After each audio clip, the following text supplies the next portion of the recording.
Sadashivasamarambam Shankaracharyamध्यamam Asmadacharyaparyantam Vande Guru Paramparam.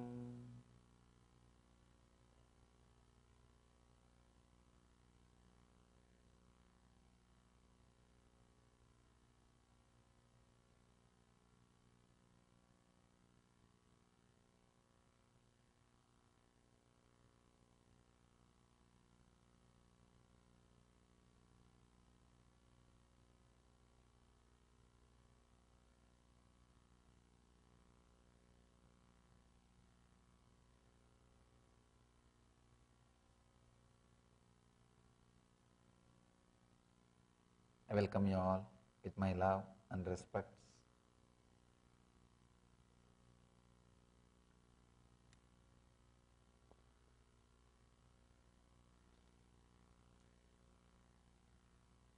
Today's sutra, Tatra Stitau Yatna Abhyasaha. The effort to remain constantly in that elevated state of awareness is Abhyasa. Patanjali is giving us one more chance. He is explaining Abhyasa in a very deep way.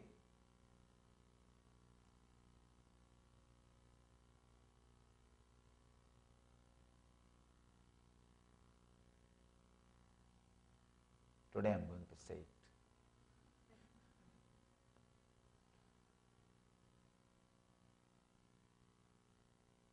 Abhyasa, this one word, is the key word for the whole civilization. Please understand that from animals evolving as human beings and in the human being level, expressing various things, whether it is spiritual knowledge or things of the outer world, whatever, expressing all those things. The whole thing happens with one idea, Abhyasa. I can say Abhyasa is the key for the whole thing. Whether it is success in the outer world or success in the inner world, research and development in the outer world or research and development in the inner world, anything achieved needs Abhyasa. That is why Patanjali talks about this Abhyasa in a very deep way in this sloka. Patanjali uses very minimum words only for very important concepts. I can say this, each sutra, he reduces one full tree to the seed form, and that seed he offers. Each sutra is a seed out of which a whole tree can be created. Or I can say he has reduced the whole tree into a seed, an offering. So he never uses extra words or extra concepts or extra words for the same concepts. It doesn't do all the three, neither extra words nor extra concepts or extra words for same concept. It doesn't do any of this. Minimum concepts and minimum words to express. Here, for Abhyasa, is giving one more chance, because we don't catch the truth. See, there are some truths he wants us, we should never miss it. Even if we skip one or two words, we should not miss it. That's the reason he is putting all effort, more effort, on describing Abhyasa. In last sutra he described about Abhyasa and Vairagya. Now he is giving a deep description, very detailed description, definition of Abhyasa. Tatra stitau yatnaha abhyasa. The effort to remain constantly in that elevated state of awareness is abhyasa. Abhyasa means, if I have to loosely translate, I can say practice. That word is too small, but no other word. Abhyasa means again and again bringing yourself back to that center, elevating yourself to that higher state of consciousness, centralizing yourself in the truth. He is giving us one more chance and describing it more detailed way, because he wants us to remember this idea. He says, understand, I have given so much of importance to this idea, so understand the importance of this idea in your day-to-day life. He is giving us one more chance. I have one story about chance.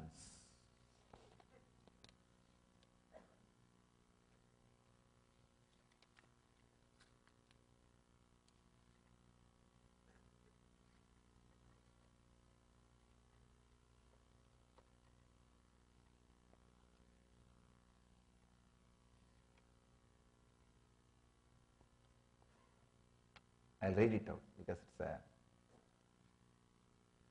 the words are very nice. A convention to prove that accountants are not stupid is set up in a massive stadium. Accountants from all over the world watch as the MC calls up the first volunteer, one senior accountant, and asks him, what is 15 plus 15? After 20 seconds, that volunteer says 18. Everyone is a little disappointed, but all the accountants started yelling. They start yelling, give him another chance, give him another chance. The MC says, well, I guess we can give him another chance. He asks, what is 5 plus 5? After 30 seconds, the volunteer says 90. Everyone is crestfallen. But the accountants again start yelling, give him another chance, give him another chance. The MC says, okay, one last chance. What is 2 plus 2? The accountant closes his eyes after a whole minute, eventually says 4. MC looks very relieved, but suddenly all the accountants start yelling, give him another chance, give him another chance.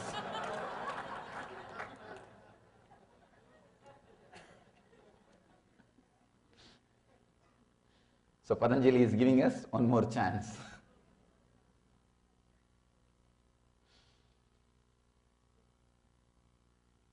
Abhyasa.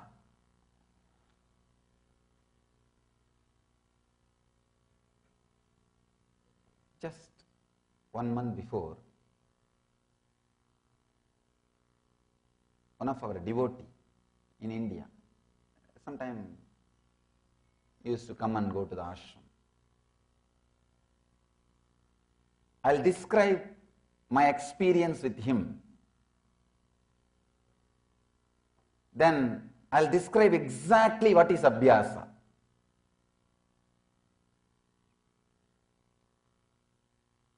Usually I don't see or look into the minds of the people. Only when they ask me to guide them, only when they request me sincerely, Swamiji, please look inside and guide, I try to look inside their mind. Otherwise I never look inside because I respect their privacy. And who wants to look all the junk? One, I respect the privacy. The other one, who wants to look inside all the junk? So,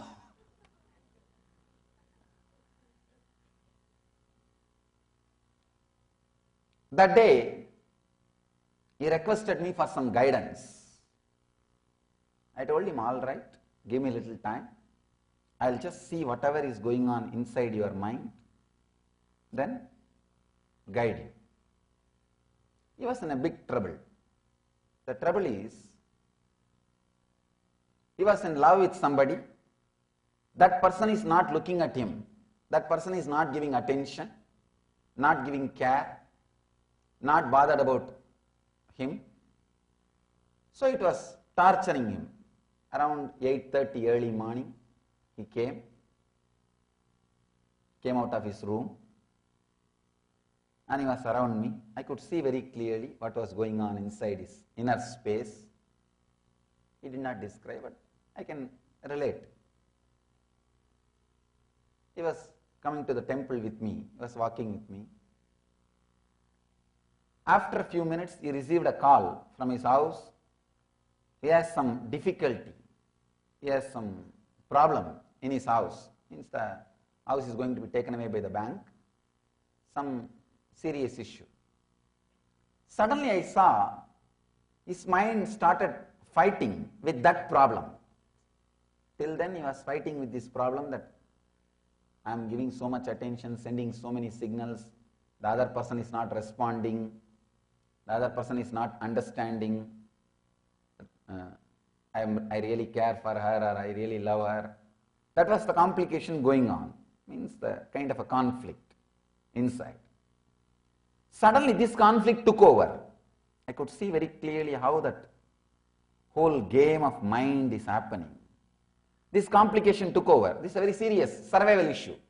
House is a survival issue. So this complication started happening.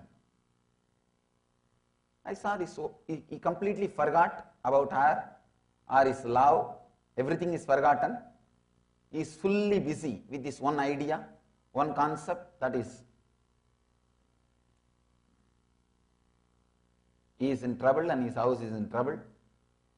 The basic things need to be attended. All the complications goes on. He was in tension. And he asked me, Swamiji, how to solve this issue, how to attend this issue. I very casually said that don't worry, the things will be settled. Some consolation I gave. And maybe after 1 hour, he received a call that problem got settled. The problem got settled. Suddenly when he came out of the problem, he felt so relieved. The morning suffocation which he had, the difficulty which he had, constantly he was thinking about, oh, I am giving so much attention to her, she is not caring, that nagging feeling, that feeling completely disappeared in him. I saw he is completely relieved, not only from this problem, from that problem also. When he came out of this problem, not only from this problem, he got solved. He came out of that problem also. I was surprised.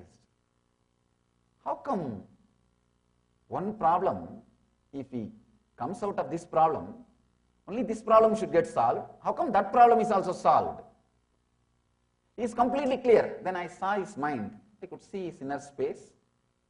There was no difficulties. He was in completely peace and rest. Please understand, I am describing exactly as it happened inside the inner space. If you look inside, you can also see what I am saying will be true many times in your life. He got completely relieved from the whole problem. I asked him, how do you feel now? He understood. I am seeing the whole thing happening inside him. Suddenly he said, I also don't understand, Swamiji. Morning I felt so much nagging by that one idea. She is not responding to me. She is not understanding my love. I was suffering. But when I had some survival problem, bigger problem, that got disappeared. It was pushed backside. Now when this problem got solved, I thought that problem will come up. Now I will pick up that problem. But it's not happening. Once this problem is solved, I am completely at ease, at peace. I don't know how. Please understand the whole thing. Every moment, your idea about pain, your idea about pleasure, your idea about joy, your idea about love gets changed.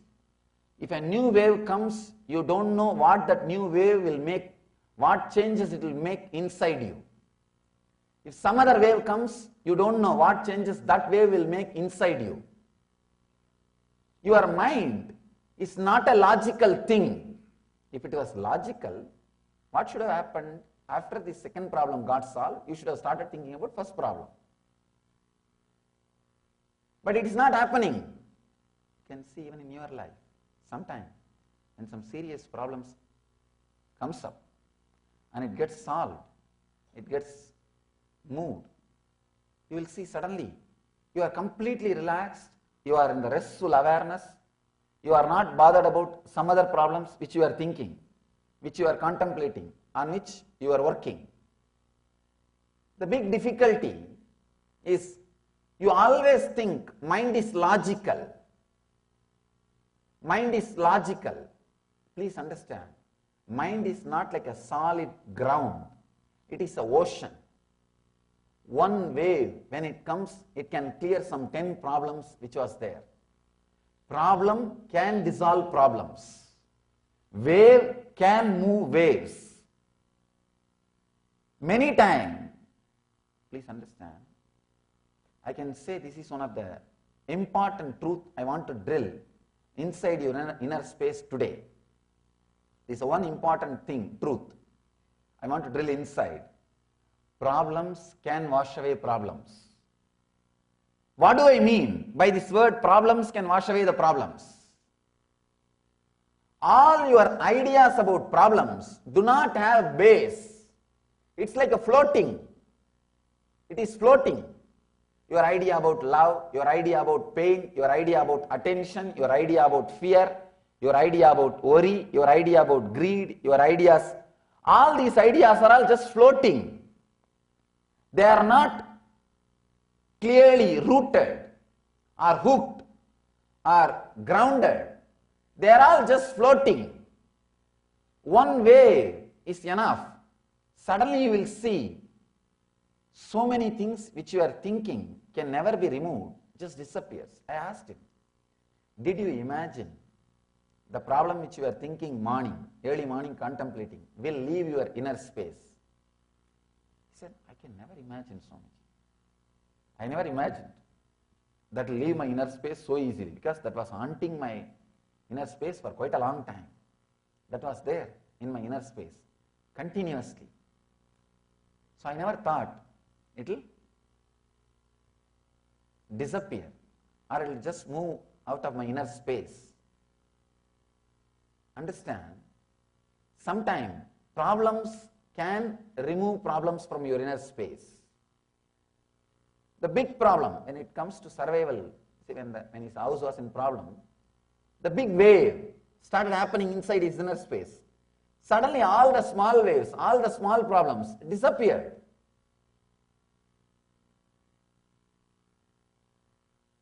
If you look inside, actually if you observe how your mind works, if you understand what I said now, this one big problem raising and suddenly all the small problems disappearing, when the big problem is also solved, you are completely in peace. Even the small problems are not there anymore, even though you have not solved it. See, this guy, his only first big problem got sorted out. The small problems did not get sorted out. He did not solve the small problems. The small problems did not disappear. It's not that she started responding to him, or he feels that she is now ready, or she is responding, nothing. The second problem is there. That small problem is there. But suddenly it has no power over him. His inner space is not disturbed at all by it.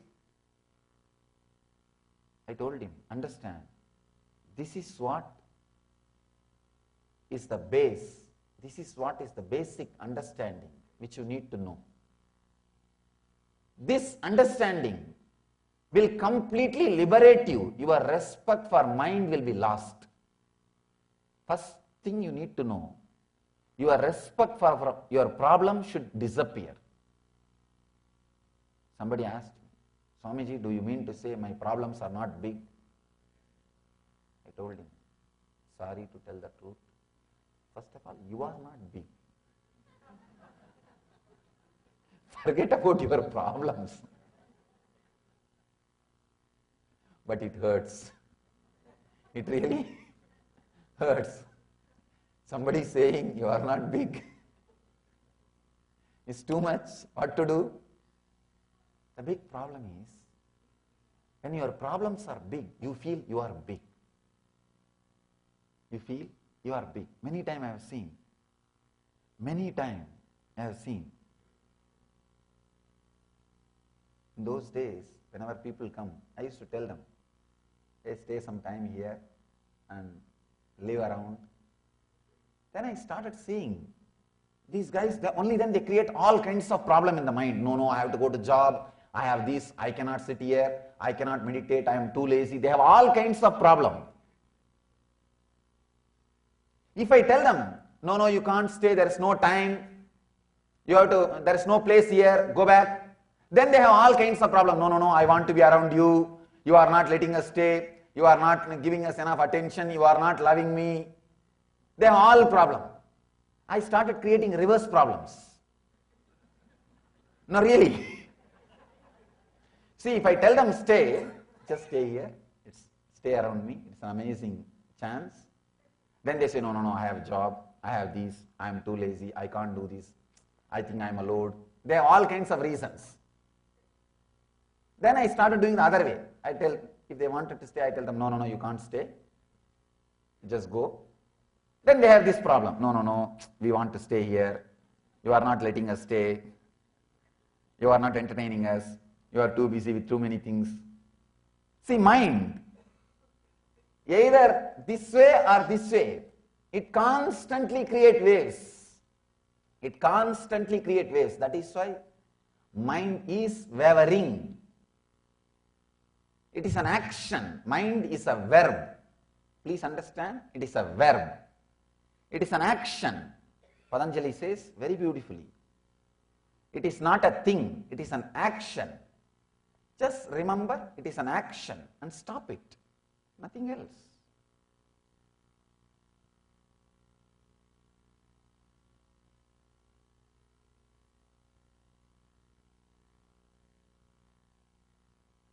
I told him, now do you understand the value of the mind? He says, sure, Swamiji. I can never imagine that I can forget the problem which I was having with the person whom I am in love with. He thought, this problem was haunting me for days. I thought this will continue to haunt me for days. But suddenly how this has disappeared. One more important secret you should know. Whenever you go through the basic fears, huge energy from Swadhisthana gets released to take you out of that fear. There is an automatic mechanism inside you. If you go through any pain, after a certain limit, you will fall unconscious because there is automatic anesthetic method. It just puts you in unconscious layer. You will fall into the unconscious, you won't feel the pain. Same way, even fear. After a certain limit, if the fear is too much, there will be huge energy rush inside you. That energy rush is intelligent enough to push all other pains, all other sufferings, all other thoughts, all other problems. Understand the key. First key you need to understand. First truth you need to understand. Your problems are not as you think. They are neither permanent nor impermanent as you think. If you think they are impermanent, they are not impermanent as you think. If you think they are permanent, they are not permanent as you think. Your ideas about your problems are not right. This is the first understanding I want you to know. The first understanding. Because many times, any other simple problem, you will forget about this whole thing. You will forget about this whole thing. Sometimes, even very simple problem can occupy your whole inner space. You will forget about an important problems. You are just too busy with the cock and bull stories. And the important things are unattended. It is there lying, unattended. You are just caught with these small things. You are too busy with these small things, settling small things, without bothering about the big things happening in your life. Abhyasa, please understand, Abhyasa means the first thing, understanding your problems are neither permanent nor impermanent. Your understanding about the problems are not right. The next step for Abhyasa, second step for Abhyasa is coming back to your center again and again and again. For enlightenment, you need only three things. One, Abhyasa. Second, Abhyasa. Third, Abhyasa.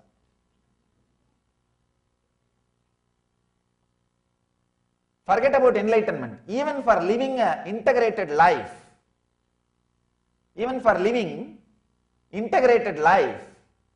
all you need is Abhyasa. I can say the Abhyasa can be understood from two angles, two ways.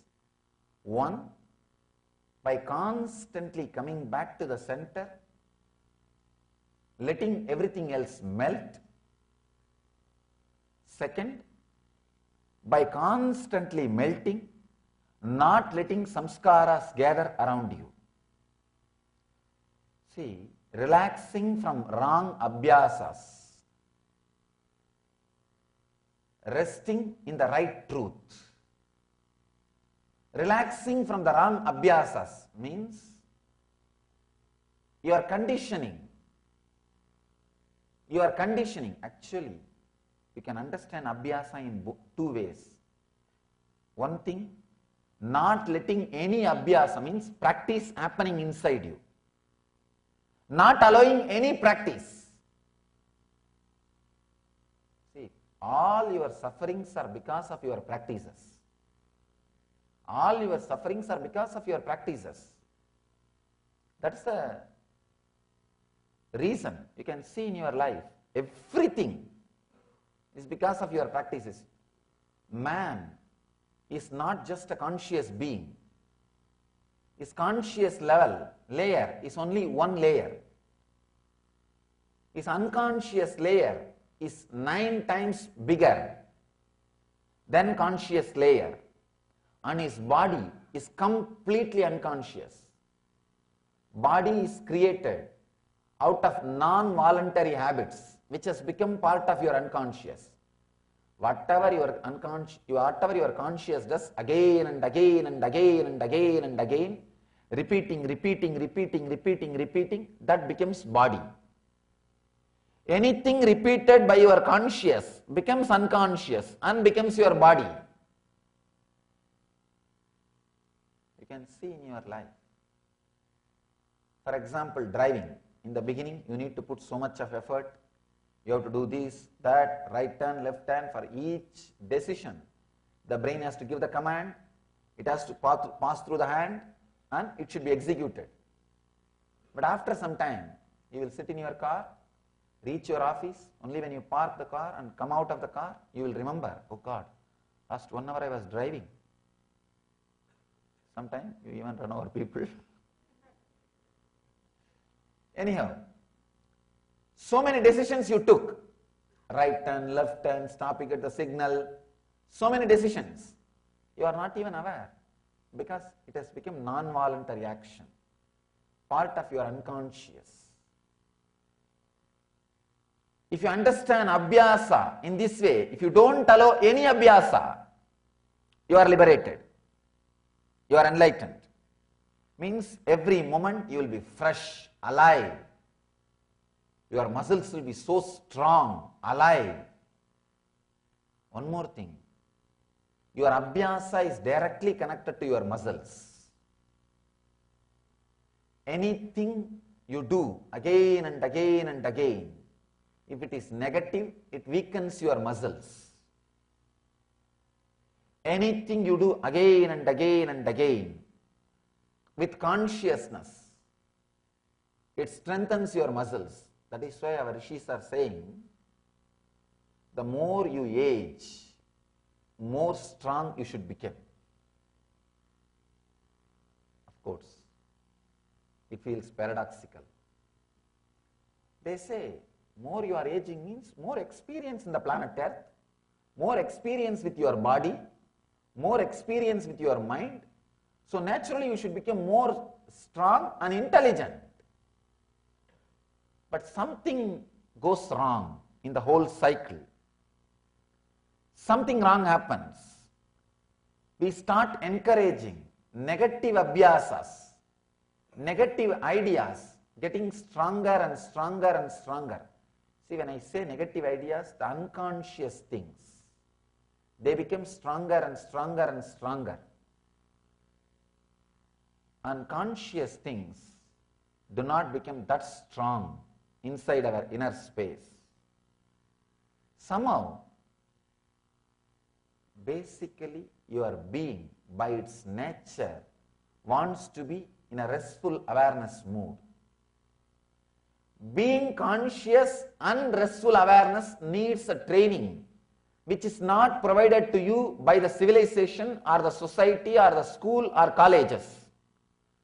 But being unconscious and relaxing into the restful awareness is taught to you by your colleges and universities and schools. Please understand. This is an important key. By your nature, you want to be in restful awareness. People come and tell me, I am too lazy to meditate, Swamiji. I tell them, just be too lazy to think, that's all. That is meditation. No, I am too lazy to go through programs. I tell them, you don't have to do programs, just be too lazy to think, that's all. You are in meditation. The problem is, two ways of restful awareness. One, being in the restful awareness consciously.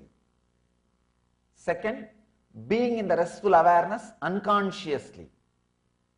The second process is taught to you by your schools, colleges, universities. Nothing.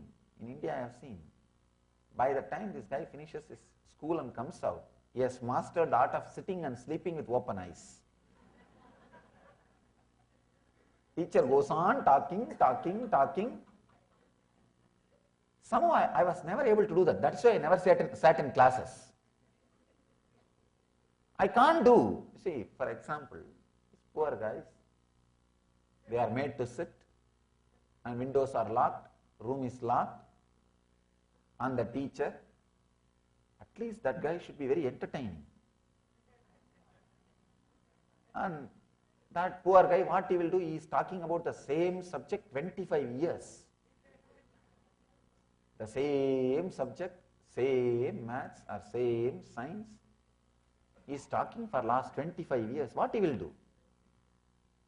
He will turn towards the board and talk to board, blackboard, and these kids will be talking among themselves. He shouts back, hey, keep quiet, sit straight. Then they will sit. But somehow, the consciousness never gets involved with the life. Please understand.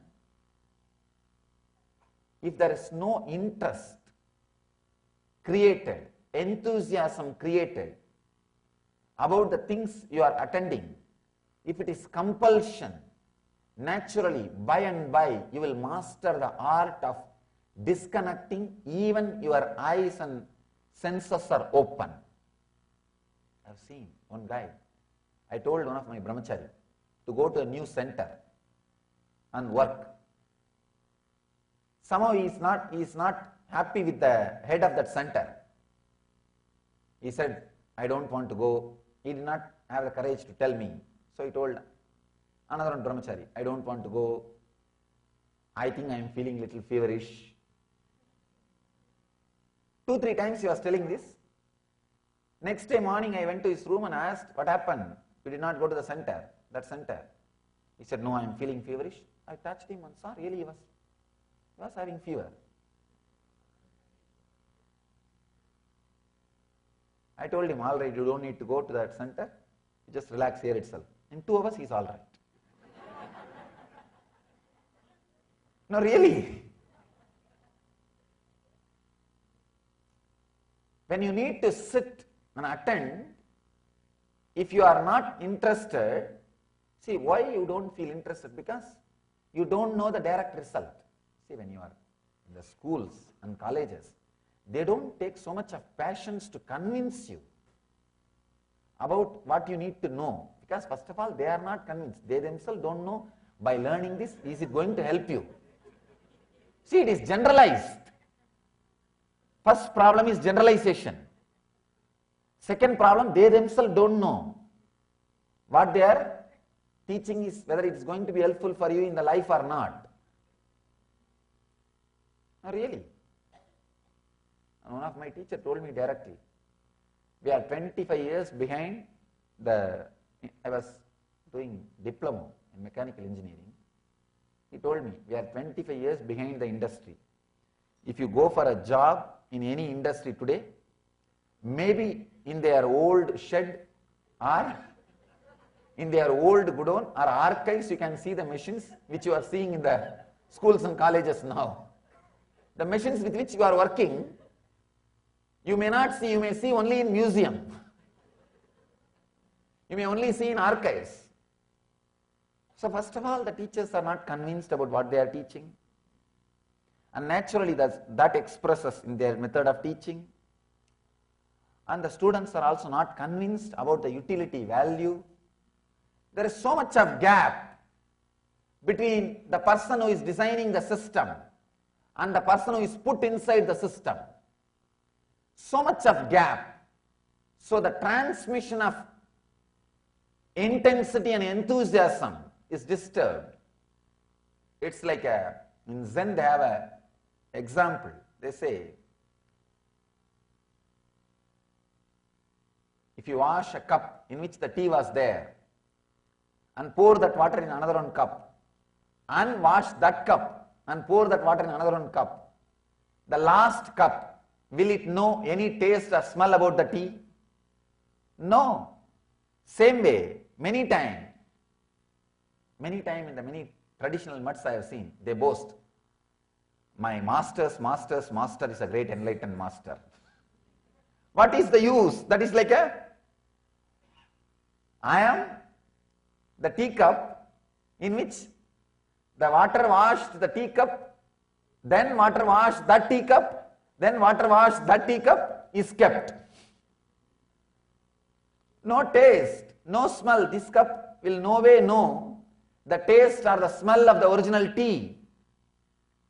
Means the enthusiasm, the intelligence, the understanding never gets transmitted if the gap is too much.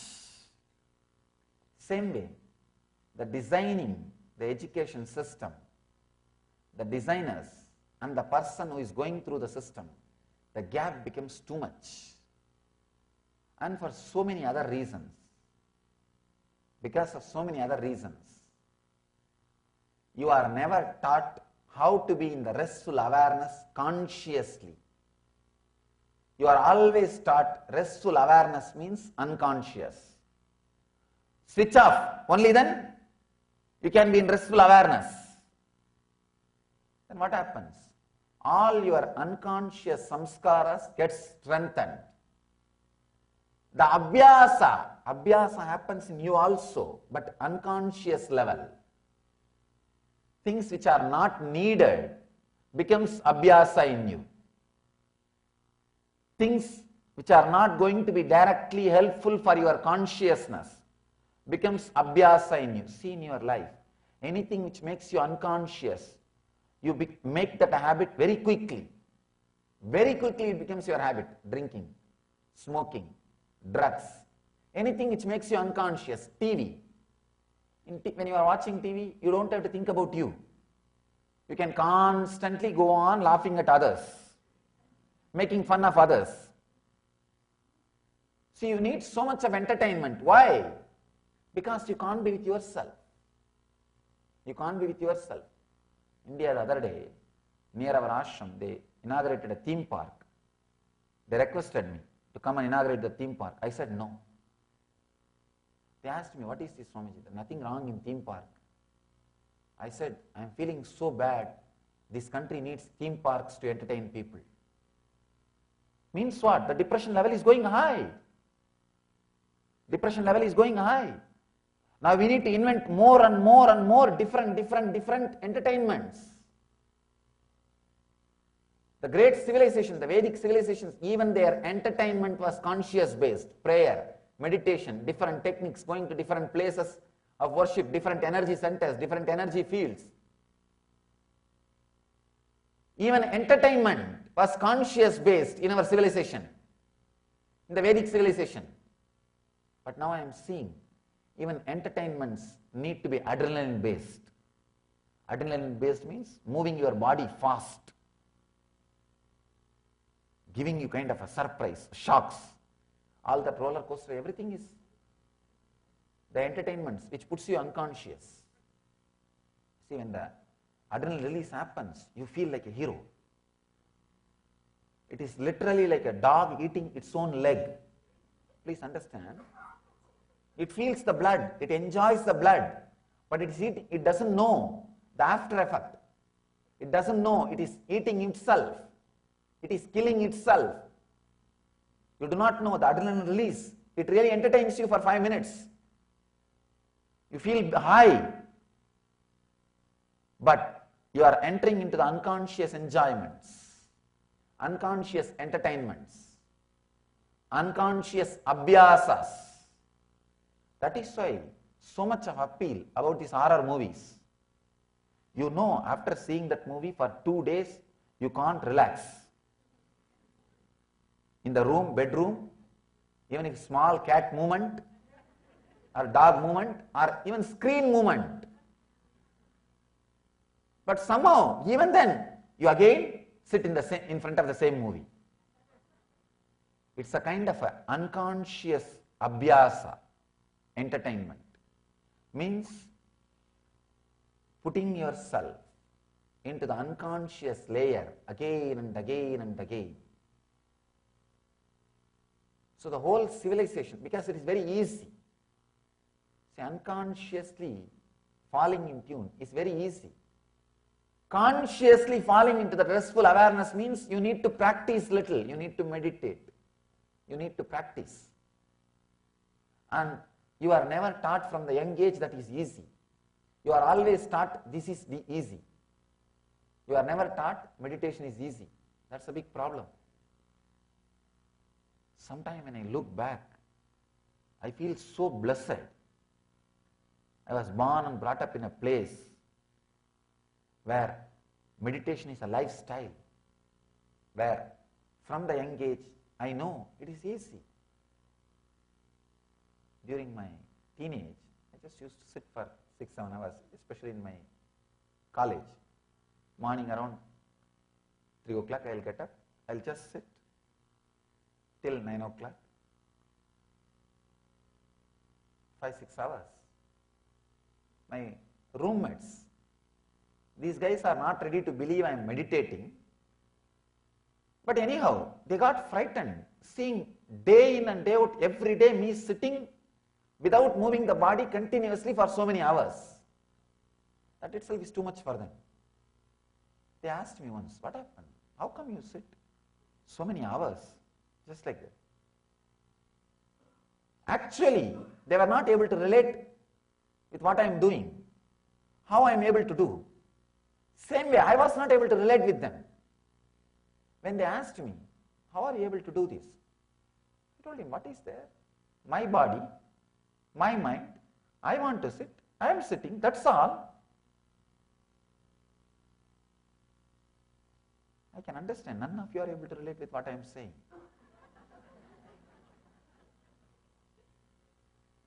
Maybe in the mind you are saying, give him one more chance.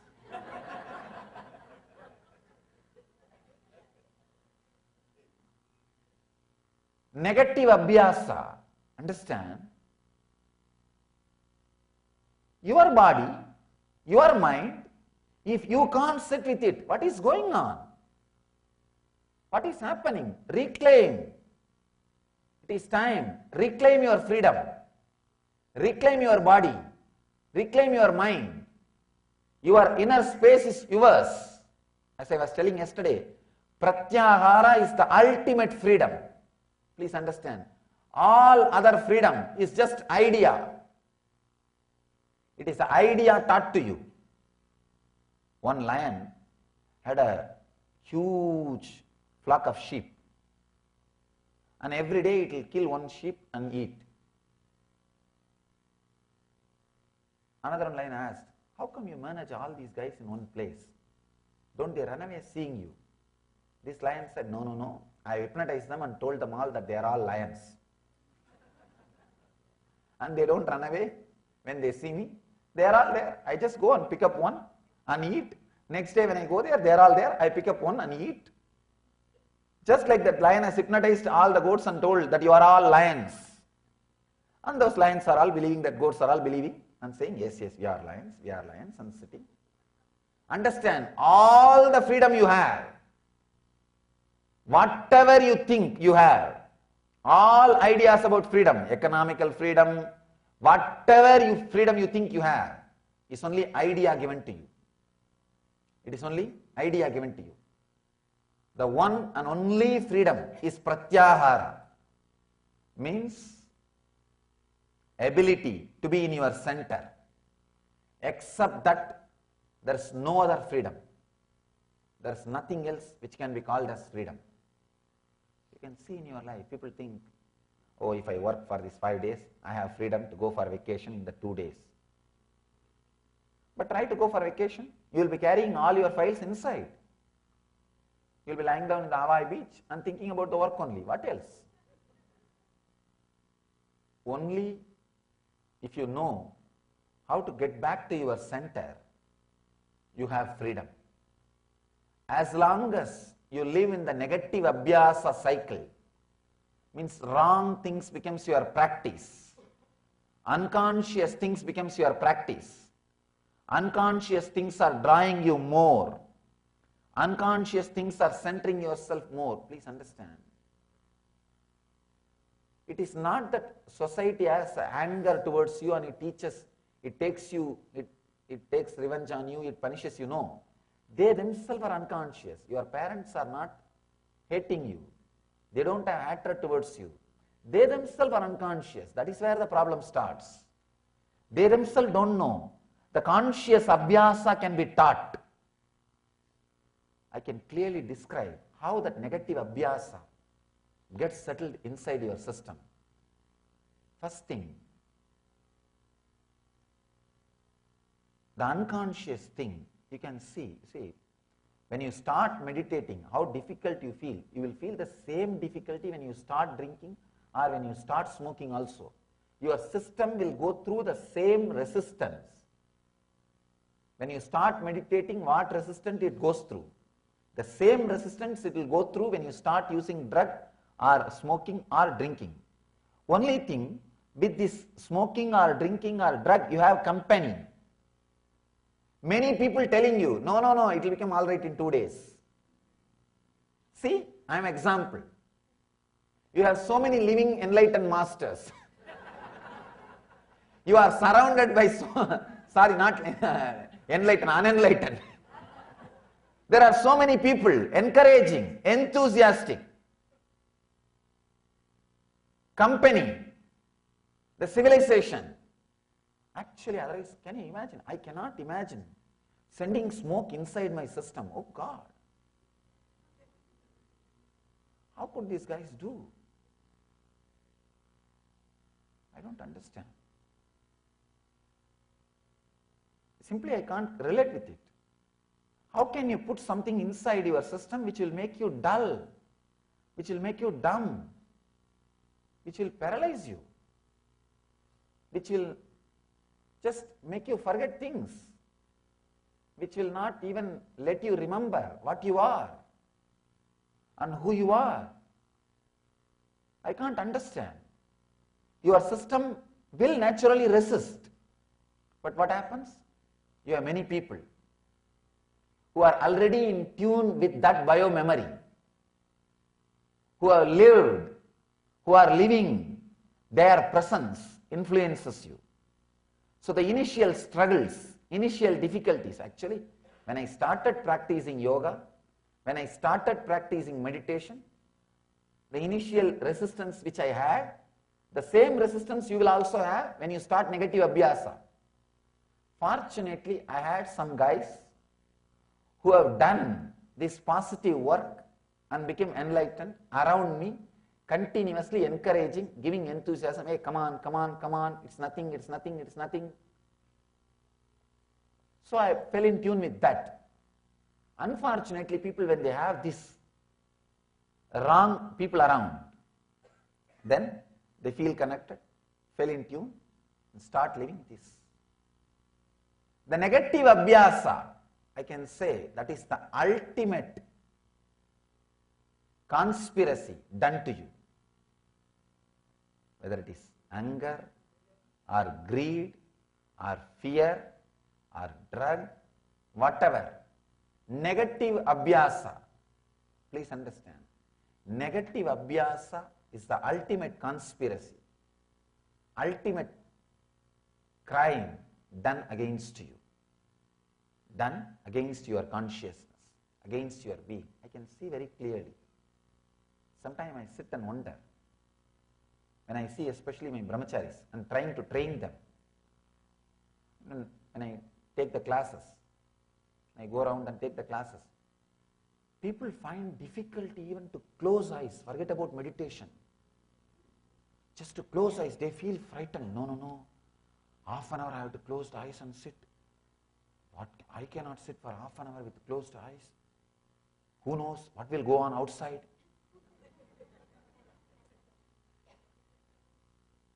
No, one person told me, wrote me a letter in just few days before in a meditation camp. First time in my life, 2 days I was without watching CNN Swamiji. I said, oh God. See the negative abhyasas. Negative abhyasas. In every step, whatever you do becomes abhyasa. One more thing, if you understand the secret, and not let that abhyasa happen to you, it will just start melting down. When it comes to negative things, do not allow abhyasa to happen. Be aware. More and more be aware.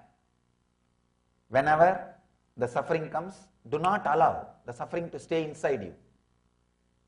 Just decide to entertain yourself in something else, not with the TV or not with other sufferings. I am not saying you to change sufferings, no. I am saying you to change the very energy, very thing. Change. That is why in India we had so many wonderful positive entertainment things. In my native village, I know a man can be entertained throughout the year just based on the temple. Every day something or other will be going on in the temple.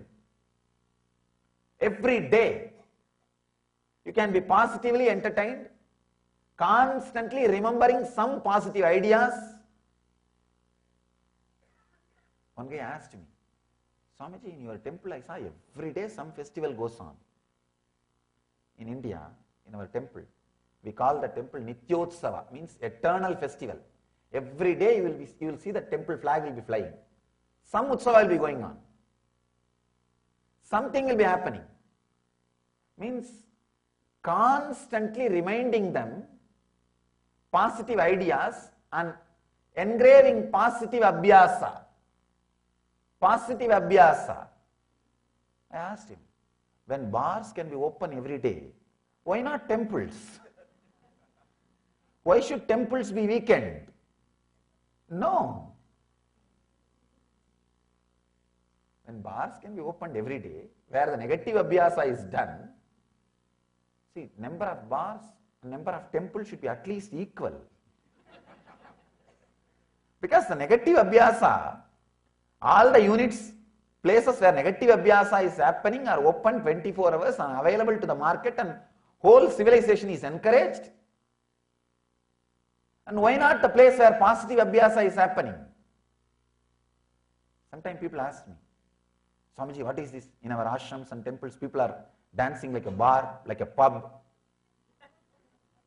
I tell them, if you drink and dance, it is negative abhyasa. If you just sing and dance, it is positive abhyasa. I have to equate. The big problem is, if you drink and dance, it is a culture. And if you sing and dance, you are old, outdated. See the mind. If you drink and dance, you are updated. You are updated. Fashion, modern. If you just sing the divine name, or the Guru's name, or the God's name, and jump in that ecstasy and joy, immature fellows. Immature fellows. I have seen in India, these old guys, they can't tolerate the Swamis dancing and spiritual, religious crowd so happy. They always complain. In India, especially these orthodox, traditional people, they can't imagine a Swami can jump so freely and dance so freely and joyfully. They can't tolerate. They ask me. I tell them, are you able to stop the negative abhyasa? No.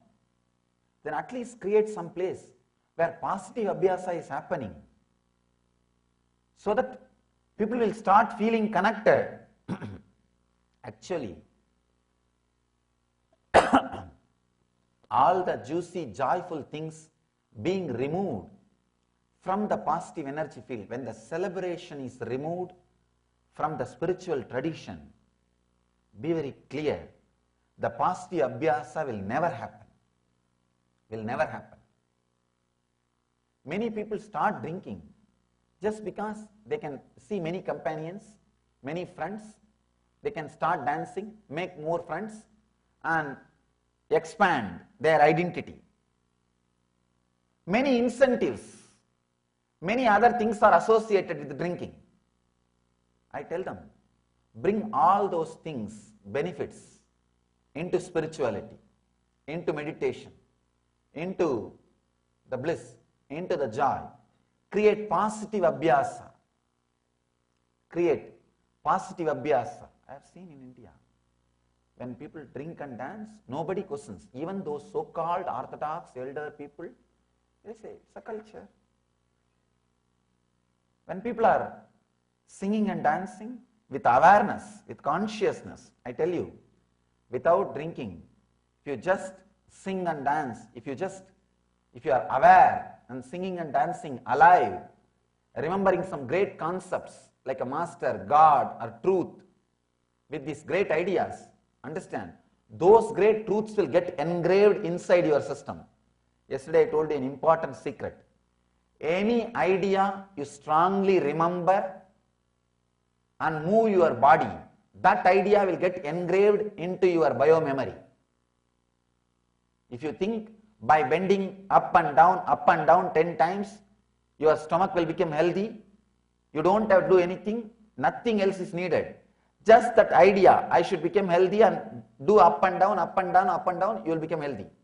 You don't have to learn a formal yoga, formal this session, that kundalini, that's yoga, that yoga, nothing. That is the whole science.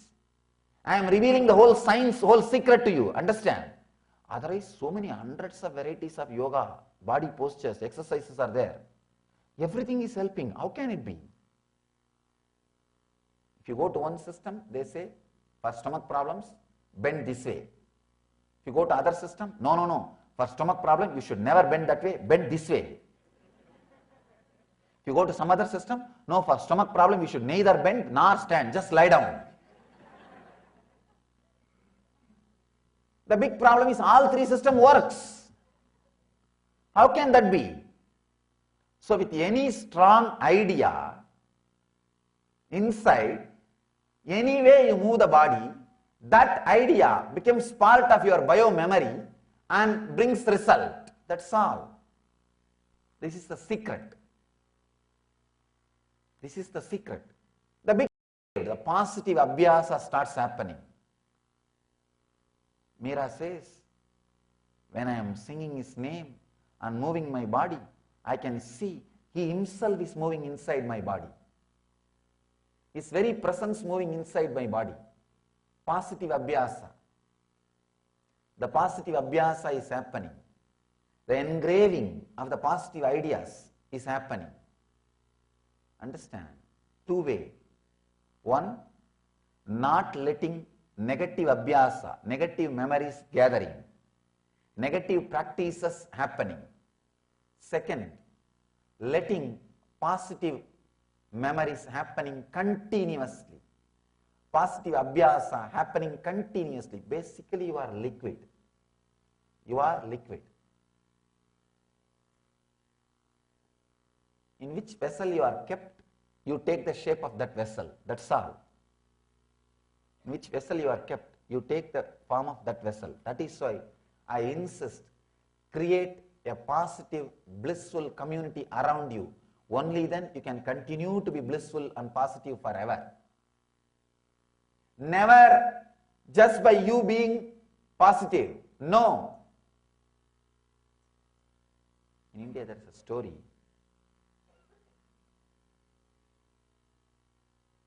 Even if you go up, there will be people just to pull you down. They will be just waiting to pull you down. Just go with a smiling, joyful face ecstatically to your house and see how many minutes.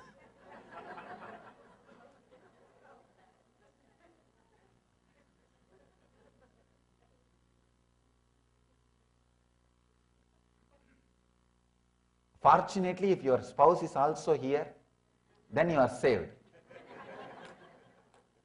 No, otherwise, just understand. You are in ecstasy, independent of him. That is the big problem. See, if you are in ecstasy without depending on him or her, it is too much. And now naturally it will express in your body language. You will say you don't need him or her. That is another big problem. And it hurts his ego. Be like me. At the most, you can be happy with my support. Other than that, nothing else should happen. And I have seen people can't tolerate the other person's happiness, especially independent of me. That is too much. Understand? Unless you create a community where the whole thing is positive, positive abhyasa is happening, put little energy, put little time to create a beautiful community around you, or spend more time in a community where the positive abhyasa is happening. You will see so many wonderful things expressing inside you. Expressing inside you. All your good or bad habits are because of abhyasa. Please understand how much one person has to struggle for meditation or yoga. That much equally he has to struggle to learn the habit of drinking or smoking or drug. I can say little more. He has to struggle. But unconsciously, society supports his unconscious abhyasa. With this, you don't have a support, the community supporting you, society supporting you. One day if you meditate and you have little knee pain, you tell your spouse, who asked you to do all these things? You will sit for half an hour and come and tell me, I have this pain and that pain, get lost. There is no support. There is no support. So naturally what you will do? You will decide, Why all these unnecessary risks? Forget about it. And who knows what will be the outcome? Who knows what will be the product? Who knows what can be the side effect?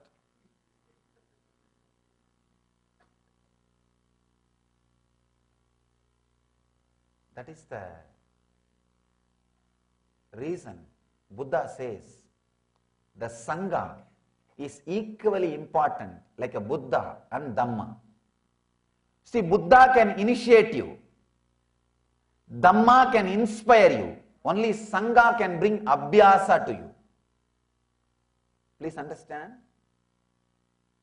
Sometimes people ask me, Swamiji, in all spiritual organizations, so much of politics is there.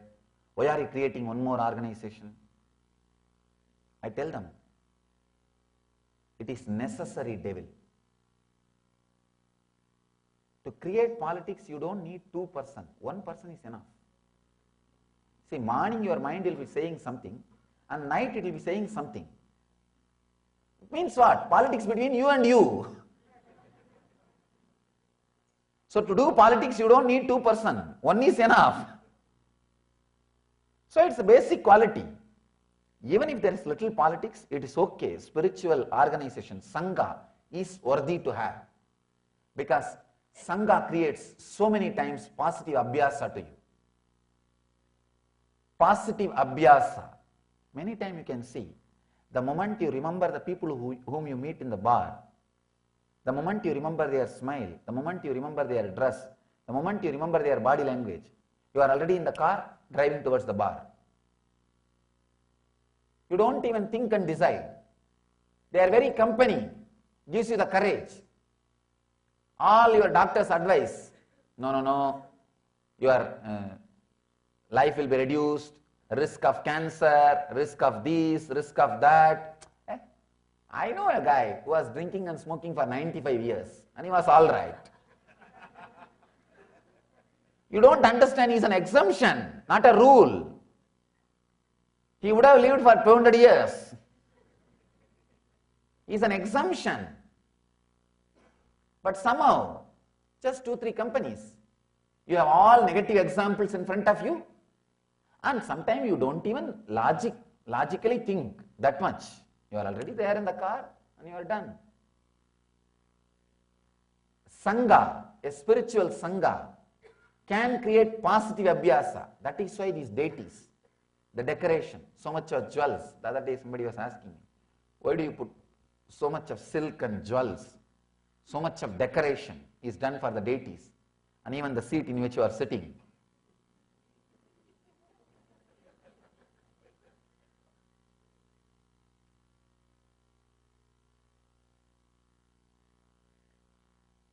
The moment you remember all these things, you will be here.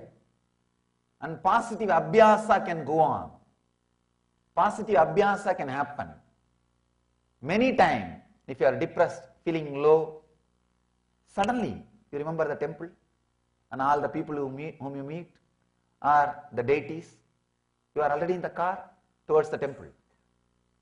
The positive Abhyasa can happen. That is why so much of energy, intelligence, time, money is put in the Sangha. All these things are put in the Sangha. People ask me, Swamiji, after all you are teaching Advaita, the ultimate enlightenment, why don't you keep your temple empty, formless? What will you be doing? You will be gazing at that empty wall. And in the bar, people want all the decoration to create negative Abhyasa, negative practice. In the temple, they want everything to be empty. What kind of mental setup? Understand what kind of mental setup?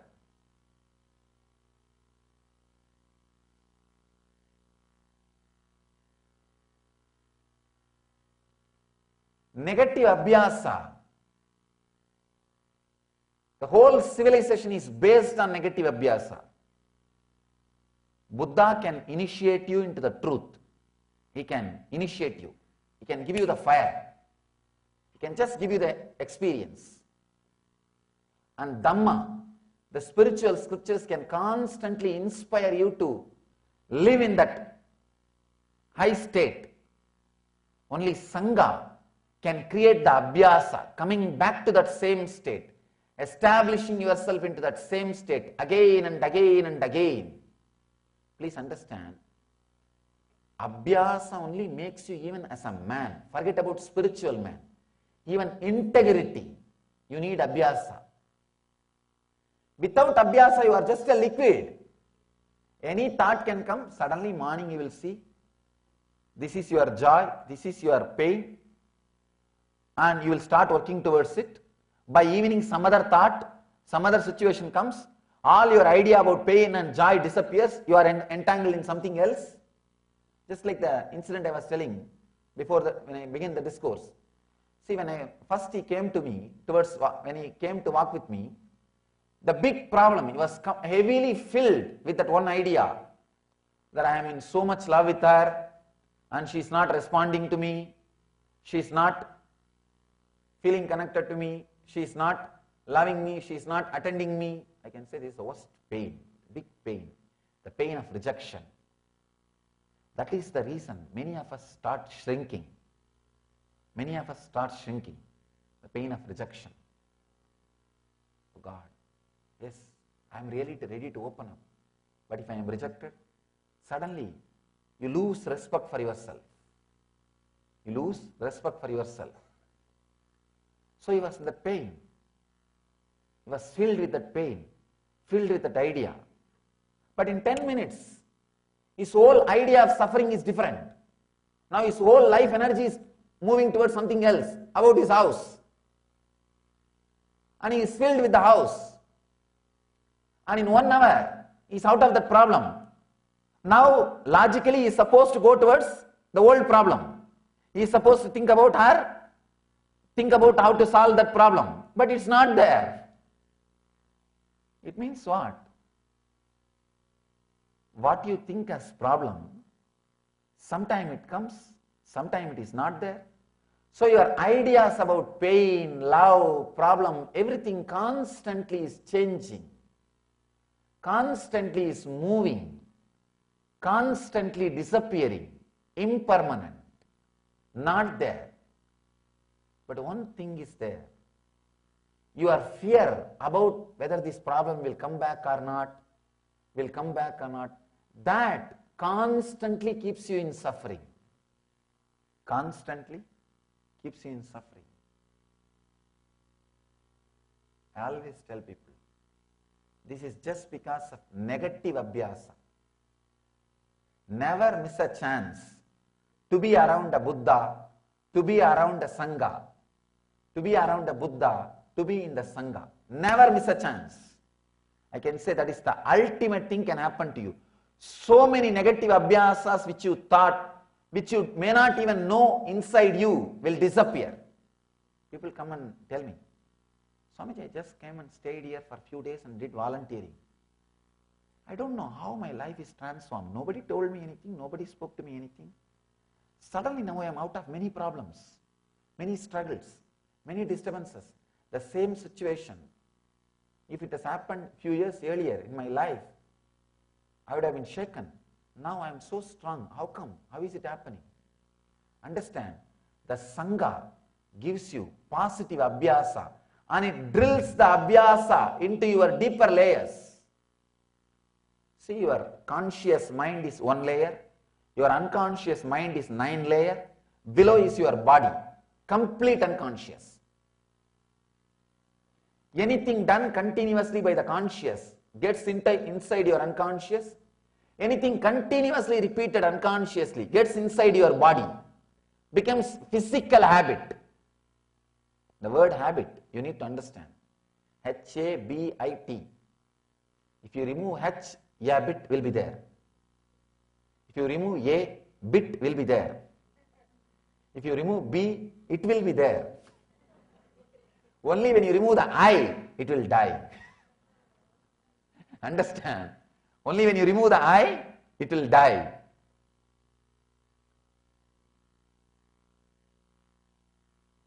Positive things also. Consciously, if you understand, and practice, it will go into unconscious. If you live around the people who have practiced, who are living this truth, suddenly you will see your bio-memory will pick up the truth. Your bio-memory will pick up the truth. You are not that intelligent to question every idea. First 2-3 ideas you may question. After a few days, suddenly you will pick up all the truths from them directly. That is why I tell people, in the initial level, even though you need to convince 1 or 2 people with 1 or 2 ideas, have patience. I always tell my ashramites, in the initial level, when people come, you may need to spend 10 minutes with them. You may need to tell them, no, relax, just feel comfortable, be here for 1 or 2 days. You may need to tell them 1 or 2 times. Don't worry, take little time, tell. You will see, surely they will thank you after a few days just for your request. Because these great truths, you see, this is the place where constantly truth is spoken, truth is lived, truth is radiating in various ways. Again and again and again, these ideas are, again and again these ideas will resonate in your being. Even if you don't want, you have to listen. Somebody will be sitting and talking about 7th chakra. Somebody will be sitting and talking about yoga. Somebody will be sitting and talking about some miracle, some incidents they had with Swamiji. Sometimes even if you feel, oh God, what is this? Everybody is telling so many stories, it looks too much. But in few days you will see the tremendous transformation, the positive abhyasa happening inside you. Ramakrishna says very beautifully, if you drank 1 liter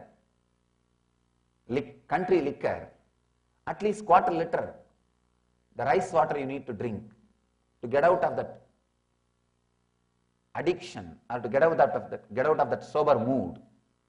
Same way, if you have spent few days with the negative abhyasa, at least spend few hours in positive abhyasa. The Sangha, importance of Sangha. That is why Buddha says, I have created this Sangha so that this truth will be kept alive continuously and transmitted to next generation. Many people come and tell me, Swamiji, you just tell me what meditation I should do, I will do it in the house. I tell them, you will never start. You will never start. Attend a meditation workshop. In the whole group, you are forced to do. Naturally, what I'll say, tie your eyes, close your eyes, tie the ribbon. You can't do anything. You may be feeling lazy, but you can't do anything. I've seen these fitness instructors. They don't care. They don't even look at your face that you are expressing your tiredness. No, this hand is paining, that hand is paining. They don't look at you. They just say, do 1, 2, 3, 30 seconds, 30 seconds, 30 seconds, 30 seconds. Right attitude. You are here saying, no. They don't bother. They just turn their face that side. Up, down, up, down, up, down. Only in the end they look at you and ask, are you all right? Here you are crying, you are asking this in the end. Same thing I also do. Only in the end I'll ask, did you enjoy?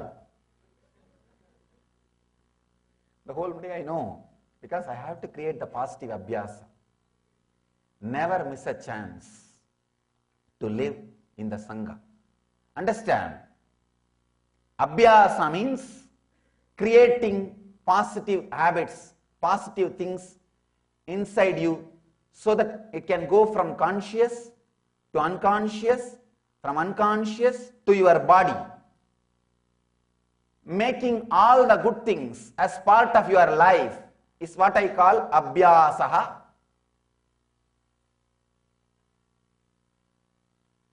Patanjali very beautifully says, I just wanted to repeat that word. Tatra stitau yatnobhyasaha.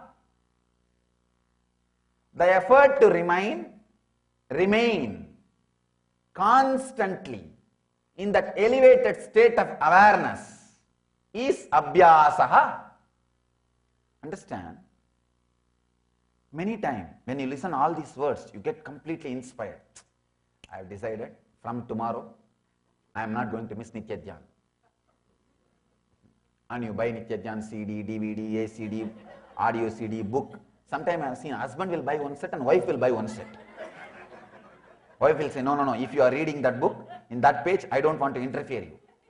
I want my own set. And all kinds of things. And everything is ready except you. Except you. In the initial level, you need to go to a spiritual place. I can say this is a positive pub, where you see the body language of the people who drink divine, who drank the divine, who are enjoying, who are radiating it, who are dancing with it, who are living it. You need to see their body language. You yourself need to be in that space.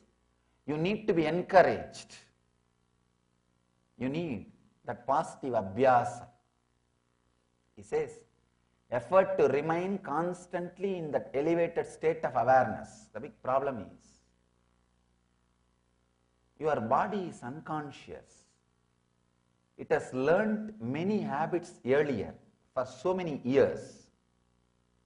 So when you suddenly experience some higher truths, one glimpse, one strong experience, but your brain grooves are not habituated to hold on to that experience or to hold on to that high state of consciousness. The brain grooves are created only in a usual unconscious way. So what happens? You come down. Even I came down. When I had my enlightenment at the age of 12, it did not stay with me. I was not in that same state. In the 3 days it disappeared. It was such a big missing, unimaginable missing. Understand? Unimaginable missing. Till yesterday, you know you are God. And suddenly now, you are back. How it will be? See, if you don't know you are God, you are a consciousness, you are an enlightened soul, you know at least this is what you just put up with it, live with it, okay. But you know it, and suddenly your body is not ready to live that. That is the worst missing can happen. When I went back, I was pouring because it was like a 2.5 days bliss fever. 2.5 days bliss fever. At the age of 12, I had that strong experience, feeling everything is me. Understand? You feeling that you are alive inside one body gives you so much of joy. I started feeling I am alive in everything. The tree, in the plant, in the stones, in the hill, in the temple, everything, in the air, in the sky. How strongly you feel you are alive inside this skin, your skin. I started feeling with that same strength, I am alive inside this pillow, inside this seat, everything. It was such a joy, ecstasy, liberation. No fear, nothing to lose. Nothing to gain, nothing to lose. That is why there is nobody who is my favorite. Because I am just inside that body. Just I am inside this body, I am inside that body. There is no favorite. Just before coming to USA, one of my new brahmachari, new guy who came to the ashram, I was giving little attention to him and teaching him, and every day I'll just at least spend 10 minutes with him asking, how are you feeling comfortable, you are settled, and all those things. When I was coming to the USA, he asked me, Swamiji, will you forget me? I just laughed and said, I never remembered you. Relax about forgetting.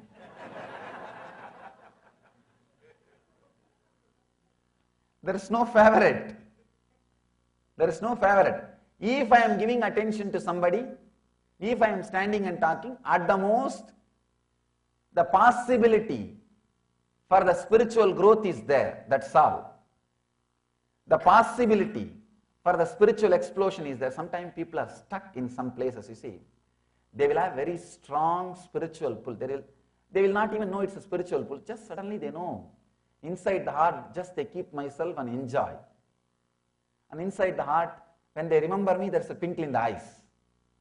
When they see, there's a twinkle in the eyes, the corner of the eyes. Just it is such a pleasant feeling. I am there, inside.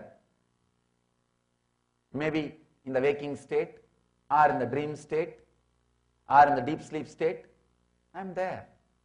Same way, the other part of the mind, the negative abhyasa, it will create all kinds of fear and questions and apprehensions. Either judging about me, or the community around, or some situation. See, the negative abhyasa is so powerful, it can show anything into negative. It can show anything into negative. I have seen people suffering with that negative abhyasa, negative conditioning. And that negative conditioning is such, it can create any problem out of any problem. And just simple thing, I have seen people, when somebody comes, if you give attention and tell them, how are you doing well, please have food and rest, then they think, no, I am not doing anything, how can I be here? Then if you tell them, don't do this work, do that work, no, they are taking too much work out of me, maybe for the work reason only they are asking me to be here. Mind can play any game. The negative abhyasa. One side, that beautiful feeling connection is also there. The other side, the negative abhyasa, the negative apprehensions, that is also there. That's creating some questions, some constant, you see, negative abhyasa will constantly make you think. What is this, what is that, what is this, what is that, what is this, what is that, constantly think. Sometimes when people are stuck in that level, that place, I just, out of compassion, I give them little attention. How do you feel? Are you okay? Because little attention, they can just come out of that negative apprehension, negative abhyasa. It can be broken. The Master's love is such a amazing energy. Nothing needs to be done. One smile, one word. Are you comfortable? Are you settled? That's enough. It can just work inside. The negative abhyasa will just lose its power over you. I have seen. That is the only purpose or only reason. Sometimes rarely I give attention. Otherwise there is no, because I know completely I am feeling everything. This fight between the negative abhyasa and that feeling connection you feel with the Master is the worst thing. I can say in a way it is the best thing, because you have to go through. Sometimes the negative abhyasa wins and they escape. What to do? Maybe few years will be wasted, or sometimes even few lives will be wasted. When they come again, after a few years, after a few lives, either I may not be there, or they may not be in the situation to be around me, or I may be there, they may be there, that click may not happen, or both may be there, click may happen, but the place may not be proper. So many things. So I always tell people, don't miss. I have seen people missing in the initial level many times. Just they will say, simple reason. No, I don't have hot water here. I can't stay. In the ashram, I have seen. The Bidhi ashram, just because they don't have hot water, they will say, no, after by 1 year, you will have hot water and all the facilities. We will come back and stay at that time. They will go. It will never happen again. Over. Just because there is no hot water. They escape. They are in the hell. What to do? Nothing can be done. The negative abhyasa is so powerful. It is such a strong thing. Any positive glimpse, it will shake. Let me give you an experience about my own negative abhyasa. I think that will give you a opening. When I had this enlightenment experience, it completely shook me. all my ideas about enlightenment disappeared. Just like when you meet me, all your ideas about enlightened master will disappear. I'll be mind-boggling. You can't comprehend. If you are fortunate, if you just see me in a class and go away. No, really. You spend little time around me, all your ideas about enlightened master will disappear. So alive, so spontaneous, unimaginable, unable to put inside your frame. You will feel shaken. All my ideas about enlightenment disappeared. And I was there in that field, filled. Maybe it took 2.5 days. It is neither 2.5 hours nor 2.5 years. It looked like 2.5 hours or 2.5 years. It's chronologically 2.5 days. When I started settling, first thing happened to me, I thought some ghost has possessed me. Because I never knew about enlightenment, that enlightenment will be like this. Some ghost, because the negative Abhyasa starts taking over. Negative Abhyasa is taking over. The mental groove is not able to hold that experience. So negative Abhyasa is taking over. The other side, my mind started telling, don't go to that place again. I started thinking that place, there is some ghost. Because I went and sat there, the ghost got hold of me. And I should never go to that place again. And that is the way I am supposed to go to my school every day. I will never go that way. After that, it took 6 months to go near that place for me. Started the negative Abhyasa taking over. Not only that, I started feeling all kinds of things. I think there was one Swami who was teaching me yoga and another one Swami who was teaching Vedanta. I thought, who knows what these guys are teaching me and where I am landing, what will happen to me. All kinds of apprehension, all kinds of fear. And it is not staying. When I went back and asked that Mataji, when Mataji was there, she was teaching me little Tantra and Vedanta. I asked her, this is what happened. Am I possessed by ghost? She laughed and said, you are possessed by God. And she told me, just be around me for a few days, nothing else. And she said, I'll cook and give you the food, eat and be around me. I asked, how can that help? You just be there, nothing else. But just eating that food and being around her. Suddenly, I saw my body is picking up the courage to live that enlightenment. My brain is creating new grooves to live that enlightenment. My system is falling in tune to live that enlightenment, to live that joy, to radiate that joy. I suddenly started feeling I have a company. I have company. There are many people who lived what I am living, who went through what I am going through. You feel comfortable. You are not alone. That statement can be given only by Sangha, never by, not even by Buddha. Please understand. Even I cannot give you that courage. Only Sangha can give you that courage. If I say, then you will say, no, you are enlightened, you are in a different plane, don't compare you and us. You have all kinds of ideas. No. Sangha can give you that courage. Sangha can give you that confidence.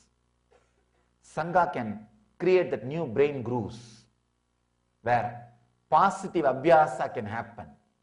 You can be again and again and again in that elevated consciousness, joy, ecstasy, bliss. You can raise yourself. Not only for spiritual enlightenment, even to live an integrated, happy life, you need Abhyasa. You need Abhyasa. Even to live a happy life, I am not talking about enlightened life, even to live a happy life, you need Abhyasa. Because constantly, so many cyclones are happening inside you. Actually, just like a CNN weather channel, you need an internal weather channel. Today there may be 3 tornado, 2 tsunami, 10 earthquake. That is what is happening inside. Look, how many tsunamis, how many earthquakes, how many Katrinas, how many tornadoes happening constantly.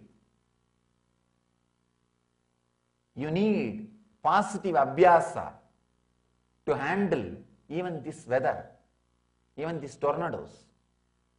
Positive Abhyasa is a safe shelter where you are neither touched nor affected by these tornadoes, by these tsunamis, by these earthquakes, by these floods, by these disturbances, by these difficulties.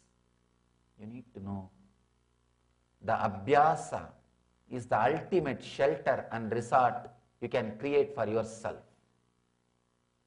The positive Abhyasa is the ultimate shelter, ultimate resort you can create for yourself. That's the ultimate truth can happen to you. Please understand. When I went back to the master, all he said, I asked him, first thing I had the fear. I thought I was possessed by a ghost. This Mataji, she told me, no, you are not possessed by a ghost, you are possessed by God. And she gave me the courage. After a few days, that fear went away. What happened to me was wrong, that fear went away. Now the greed started. Oh God, it went away. How can I have it back? I rushed to this one great Swami, Annamalai Swami. He is an enlightened disciple of Raman Maharshi. He told me only one word, this sutra, essence of this sutra, Abhyasa. Bring yourself back to that same mood, same space, again and again and again. Let your body be soaked. Let your body be processed by that consciousness. He told me, let it be cooked by that consciousness. Bring yourself back again and again and again to that same state, either by studying, or by listening, or by remembering, or by meditating, whatever it takes. Sometimes remembering will work. Suddenly, nothing need to be done. Just the photograph of the master is enough. You are in tears. You don't know why. You are just completely relaxed. You are in ecstasy. Sometime, talking to brother disciple, talking to somebody who had the experience, who is in the Sangha, who is experienced or little more senior, sometime reading the books, sometime listening to the words, or using all, any one or more than one or all. Use any of this and raise yourself again and again and again to that same state. Please understand, after that enlightenment, I did not need, he told me very clearly, you don't need any other practice. All you need is just this Abhyasa. All you need, bring yourself back again and again. You will fall, you will slip, it's okay, come back again. You fall, come back again. Let you not be tired of falling. If you are tired of falling, then negative Abhyasa has won over you. Negative practice has won. If you are not tired of falling, then positive practice is winning. So either you will become tired of falling, means your negativity has won over you, or you will have the courage to stand up. Your positive energy has won over you. That's all. There is no other compromising. People come and ask me, please give us some technique. There is no technique, only intensity. All technique means what? Indirectly I will be telling the same thing, Abhyasa. Now if people come and ask me, how to keep the intensity, Swamiji, give us some technique. If I give them some technique, Swamiji, how to do this technique, please give us some intensity. Then I have to give some more technique. Then they say, no, Swamiji, please teach us how to do the technique properly. Give us some technique. Understand, intensity and Abhyasa is the one and only technique. All other techniques are different versions of this Abhyasa word, that's all. Many times, when people ask me the questions, see, any answer will create only more questions. So I never answer them. I just divert their attention. They feel, oh, see, intelligent answer Swamiji gave. Only I know I just diverted them from the question, that's all. People ask me, Swamiji, what is worry? I tell them, constant inner chattering. What is inner chattering? I tell them, worry. They think they have the answer now. Nothing but adding few more words to their question. They feel they are attended, that's all. And honestly, nobody is bothered about a question answer and all. They want to know that when they put a question, two reasons. One, they want to tell you that they know something. Or they want your attention. Or they want to check whether you know or not. And when you attend them, things are over.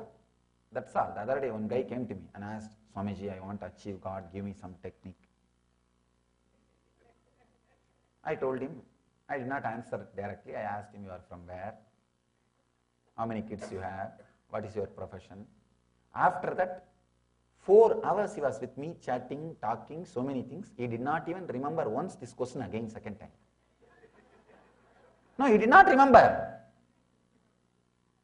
Means understand the intensity of the question. Many times our questions are like this only. Many times our questions are like this only. All the answers, all the techniques are different versions of this one truth, Abhyasa. What makes you to get established in the higher state of consciousness and that conflict-free mood, joy and ecstasy? Do that again and again. Come back to that state of consciousness through all possible ways and methods again and again and again. That's all is essence of Abhyasa. Here, the Patanjali says, Tatra stitau yadno bhyasaha. The effort to remain constantly in that elevated state of awareness is Abhyasa. Again and again and again, elevate yourself. Elevate yourself. Raise yourself. Bring yourself back to that center. Many times you can see, when you read a spiritual literatures, very strong books, you feel, I should live this. I have decided. That elevated mood, the strength, courage. When you listen to this kind of discourses, at least next 2 days, I should live. I should live. That strength. Again and again, bring yourself back to that strength by doing the actions which brings you, which helps you to come back to this state. If listening to the discourses does that job, do it. If reading the books does that job, do it. If mixing with the Sangha does that job, do it. Or meditating does that job, do it. That is what Patanjali calls Abhyasa. Till it gets drilled inside your body, till all the negative Abhyasas are broken, let it be drilled inside your body. As I was telling yesterday, if you are seeing the world, you are not seeing the God. If you are seeing the God, you are not seeing the world. As long as you see the world which creates fear and greed inside you, you need Abhyasa. Come back, come back, come back, unclutch, unclutch, unclutch, again and again and again and again. Till you can't unclutch, unclutch. There will be one point, the unclutcher will disappear in unclutching. Till then, unclutch. Unclutcher will disappear into unclutching. Till then, unclutch. That is the only way. That is the only truth. Nothing else. There is no other word. There is no compromising. This is the truth. This is the way. This is the life. Whatever makes you to live in that elevated state of consciousness, come back. Get back to that by doing it. Live that. Radiate that. There is no other way. There is no other solution. There is no other life.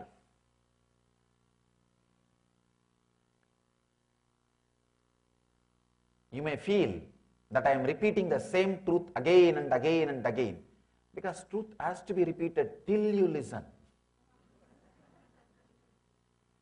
It is challenge between you and me. No, not even you and me, your unconsciousness and me. It is not fight between your conscious and me. It is fight between your unconscious and me. Your conscious actually wants to be around me. It feels connected. But unconscious, that negative abhyasa creates all apprehensions. Now I have to play with the negative apprehension. Sometime I should behave as if I am not caring for you. Sometime I should behave, I am attending you.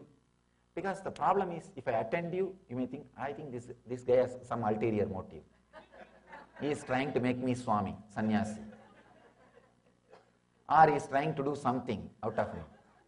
If I don't give attention, this fellow behaves too big. He doesn't give attention to me. What to do? He's a big guy. And too many people are there around him like me. I am only one among his disciples. Something, the negative abhyasa goes on playing with me. It's a big game between you and me and your negative abhyasa. Till it gets drilled into your body. I have to play this game. I have to play this game.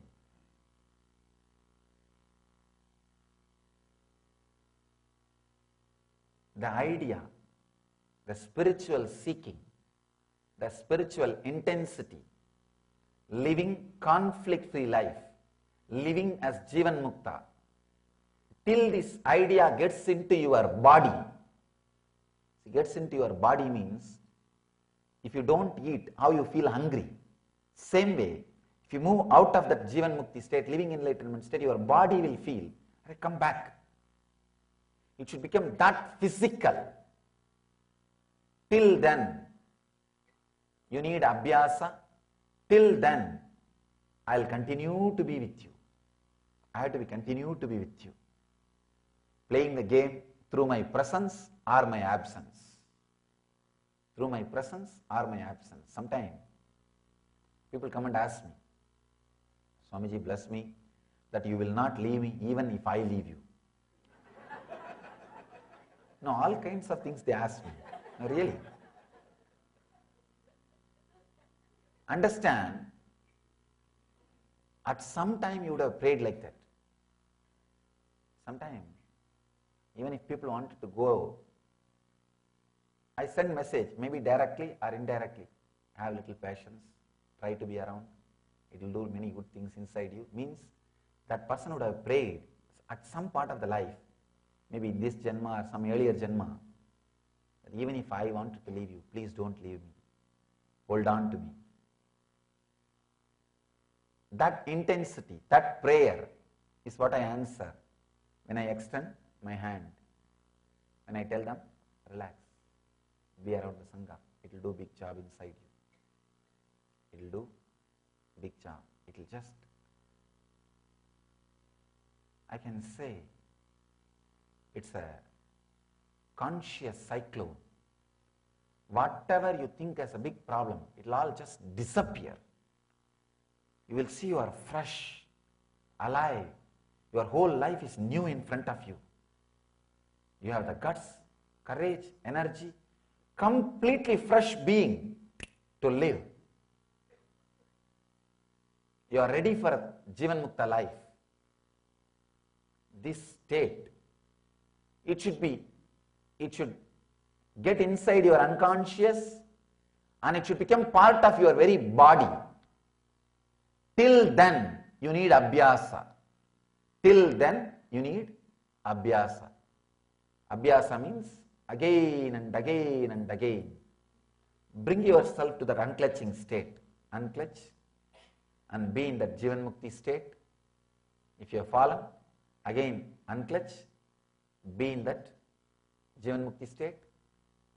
I always tell people this bangle, all these things are just for this Abhyasa only. This mala, bangle, all these things are for Abhyasa only.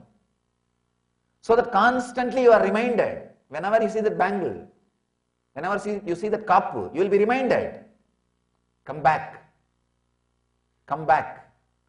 Understand, this is for Abhyasa. This is for Abhyasa.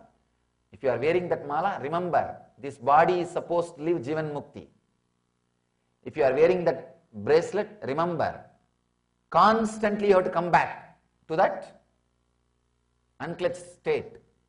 If you are wearing that bracelet with Nithyanandam, means you have taken a vow, you will live in Nithyananda, eternal bliss. It's not for fashion, one more ornament. No, really. In India, it became a household name. So wearing this bracelet and mala has become fashion. That's a big problem. No, it became fashion sometime. Earlier, nobody was wearing because everybody will ask, what is this? You have become Swami. You are running behind Nithyananda Swami now. What happened to you? Now running behind me is a prestige. Earlier the game was on the other side. Now the critical mass has gathered. So what to do? Now running behind me is a prestige. Now everybody starts wearing because of prestige. Earlier people were caught in fear. Now they are caught in greed. Don't wear because of greed or fear. Wear with understanding. Then it is useful. Then it is useful. Constantly reminding you. All these things will constantly remind you to be in Abhyasa. To be in Abhyasa. Understand? Abhyasa is the practice. Abhyasa is the truth you need to carry even after enlightenment. Even after enlightenment. Because after enlightenment, Abhyasa will be your breathing. Your very inhaling and exhaling will be Abhyasa. But it will be Abhyasa. It will be practice. It will be practice. After enlightenment, you don't need to do. The Abhyasa will happen by itself. Till Abhyasa happens by itself, do it. Do it till it happens. I have taken too much time to explain this one concept, then understand the importance of this one truth. The importance of this one truth. Whatever may be your problem, this is the one solution. Master key. Abhyasaha. Tatra stitau yatno abhyasaha. The effort to remain constantly in that elevated state of awareness is Abhyasa. So, be in that intelligence, be in that awareness. See, many times, when we slip out of that awareness, you don't even know what you are doing. You are completely confused. You are completely confused. You don't know what you are doing. So come back to that Abhyasa center. Otherwise, you just create chaos and you don't even know that you are creating chaos. One story for you. It's a news about an accident. Alabama's worst air disaster occurred early this morning when a small two-seater Cessna plane crashed into a cemetery. Search and rescue workers have recovered 1,826 bodies so far and expect that number to climb as digging continues. Understand? The accident and the result, no way connected. When you don't know how to come back to your center, the accident happening inside you, the result of that accident will no way be connected. You will be just creating chaos. See your life is nothing but chaos. Sometimes I sincerely feel the whole world is running based on madness. Please understand, I am not talking philosophy. I very sincerely feel, what for it is happening? We are not awakened to the truth of your existence and the truth of existence of the world and the truth of connection between your existence and the existence of the world.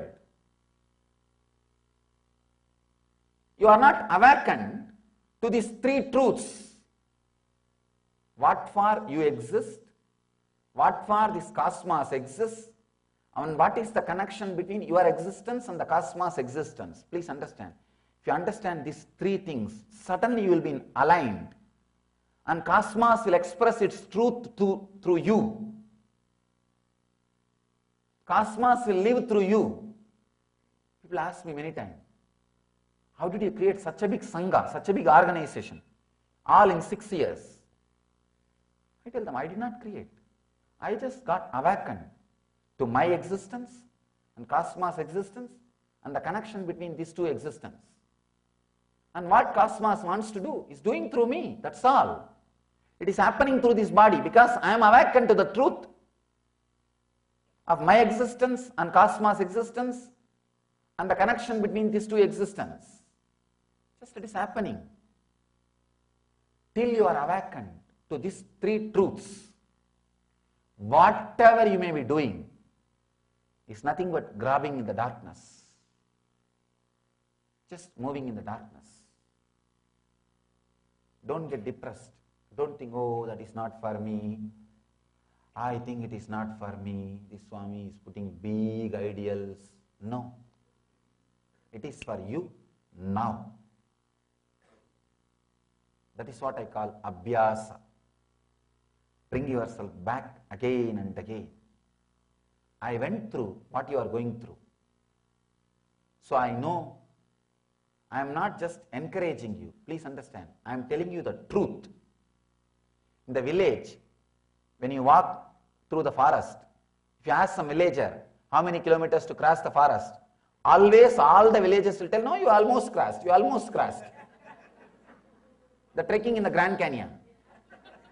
You are almost there, you are almost there. No, I am not talking in that language, understand? I don't bother. Whether you cross or not, who cares? I don't have to bother. All I bother is whether I am talking the honest truth or not. Understand? I am telling you the truth. I am not encouraging you. I am not just telling you some idea to encourage you. No, I am telling you the truth. I went through the same situation which you are going through. Paramahamsa means a man who has went through all possible situations. Only then he can teach. I went through everything. So I can tell you, understand, the Abhyasa is a basic need and simple need and nothing else is required. You don't even have to think how long I should do Abhyasa. Relax from all those ideas. Do Abhyasa now. You will see you are in the truth now. You are in the truth now. And if you slip, if you feel you have slipped, then again come back to the Abhyasa. Be in the truth now. The more time you come back to the truth, your negative Abhyasa loses its power. Your negative biomemory loses its power. You are awakened. Your strong positive Abhyasa explodes inside you and you start residing in that same state. You start living in that experience. That is what I call Jivan Mukti. That is what I call Jivan Mukti. What happened to me when I was 12 is enlightenment. I needed little positive Abhyasa to remove the negative Abhyasa. People ask me, you are an incarnation, how can negative Abhyasa happen? Please understand, Out of pure gold, you can't make jewels. So you need to add little copper, make jewel, and you should again put it in the acid and take away that copper and make it as a pure gold again. Now you have a jewelry which is pure gold. Same way, out of pure consciousness, you can't create a body.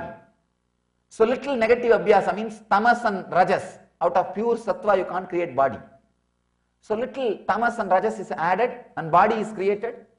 After the body is created, then again start burning, put in the acid, do tapas, burn it. Burn that negative abhyasa. Now you have a body which is pure consciousness.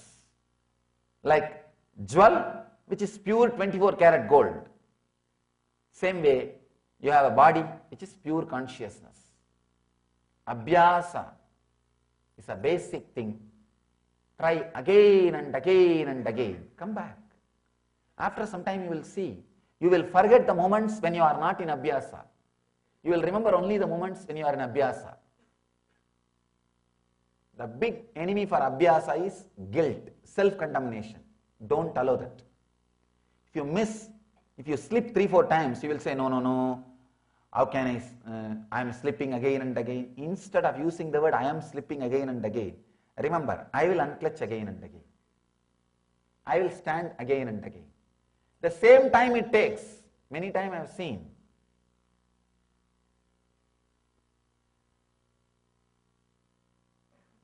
Same energy it takes to feel guilty, repent, how much time and energy you take, that same time only you need to unclutch and come back to the higher state. Because you have the negative abhyasa, you create guilt. Now break. Come back to that higher state instead of creating guilt. Let it become positive abhyasa. Let it be centered on positive abhyasa. Instead of creating guilt, you will create enlightenment. What do you want to do in the life? Whether guilt or enlightenment. If you waste your energy by saying, I am slipping, you will create guilt. If you bring yourself back again and again to the center, you will create enlightenment. So, I bless you all. Let you all achieve and radiate this great truth, abhyasa, in your life and live enlightenment. Let you all achieve and radiate the eternal bliss, Nithyananda. Thank you.